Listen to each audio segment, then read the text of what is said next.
rivers of water that bringeth forth his fruit in his season. So you say, na usa ka kahoy nga nagapamunga. Dunay bunga ang ina-required sa Ginoo sa mga Christians. Hinahulagway sa kahoy but dunay bunga. And also in Psalm 92, Psalm 92, verses 13 to 14. Those that be planted in the house of the Lord shall flourish in the courts of our God. They shall still bring forth fruit in old age. They shall be fat and flourishing. So you say, this text, makita nato na klaro kayo na ang Ginoo ginahulagway niya ang ilang mga kanakan ng mga sama sa kahoy, but dunay mga bunga. So tonight our topic is entitled Fruit Trees or Firewood. Say, na kahoy ba ka nagkapamunga or kahoy na inyong susugnod? Firewood means na hindi siya nga wood ay intended para sa pagkagawa naman. So, ginahulagway din ang dua ka klase nga Kristohanon. Ayo a tree nagkapamunga or walay bunga o kabalota nga ang kahoy nga walay bunga ingon pa sa Biblia ay igatog, sunugod. Ingon pa sa Ginoo sa John 15. So dapat na ito ma-realize na yes, Ginoo, Kristohanon ka, nagulagway ka sa kahoy, but God requires us to bear fruit. Ay kung dili, kaya God in danger na putyon niya o isugnod nito sa kalayo. John 15, verse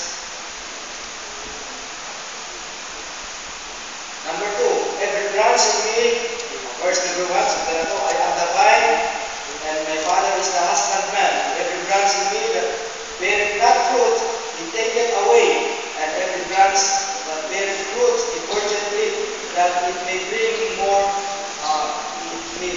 bring forth more fruit.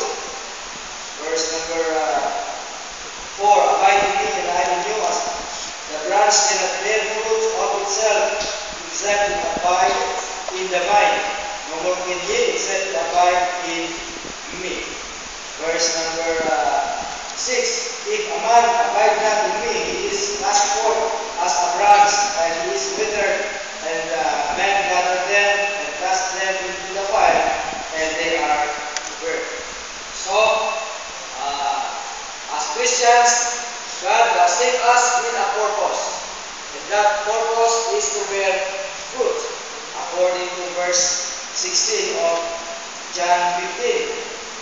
Ye have not chosen me, but I have chosen you and ordained you that ye should go and bring forth fruit, and that your fruit should remain, that whatsoever ye shall ask of the Father in my name, he may give it you.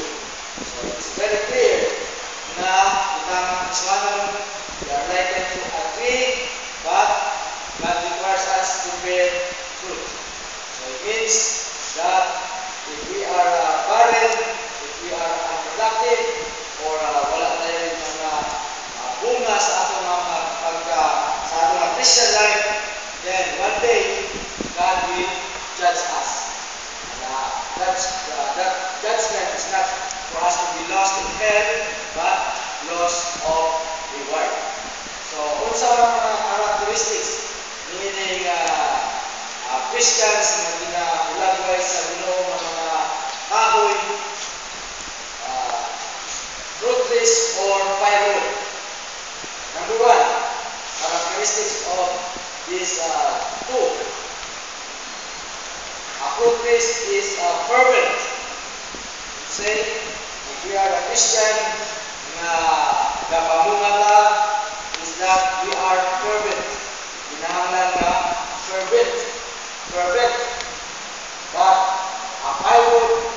Christian that is characterized na walay bunga ay lazy. So, fervent or lazy.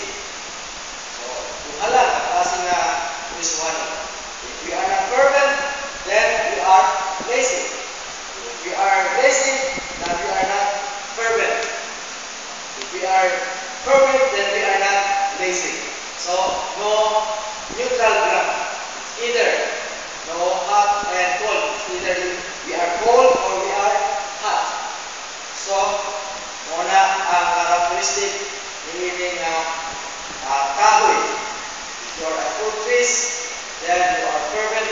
But if you are considered to be firewood, then Christians who are lazy, not doing the works of God.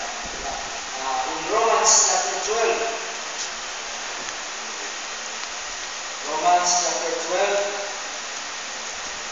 verse number 11. Not slothful in business, fervent in spirit, serving the Lord.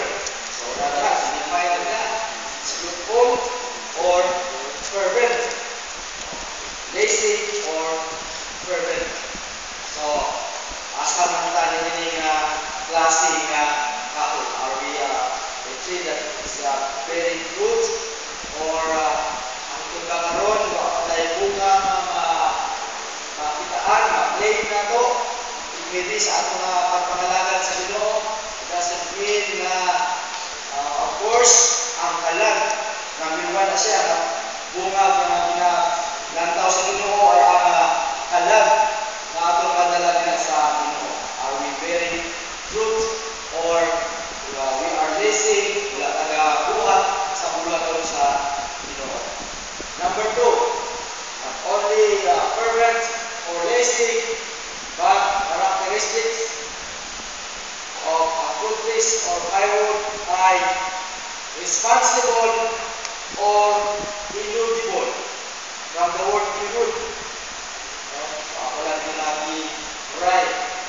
Immutable or responsible. If you are a fruit tree, if you are a Christian, magkakabunga is that because you are responsible. But if you are a Christian who is considered to be a firewood, ay immutable. You elude, you evade, ina-avoid nato ang mga responsibilidad. Because we're talking here about responsibility. Are we responsible sa mga utang na gihatag sa Ginoo sa atoa nga dapat ato nga buhaton? A responsible Christian is liable to be required to give account for something. So, kung ano sa katao, bata nga responsible, then isugo na to, isa sa mga kabataan, ang mga bata responsible na siya, na tagaan mo something to do, iyan na siya ma-accomplish, then you can say na responsible na din yung bata.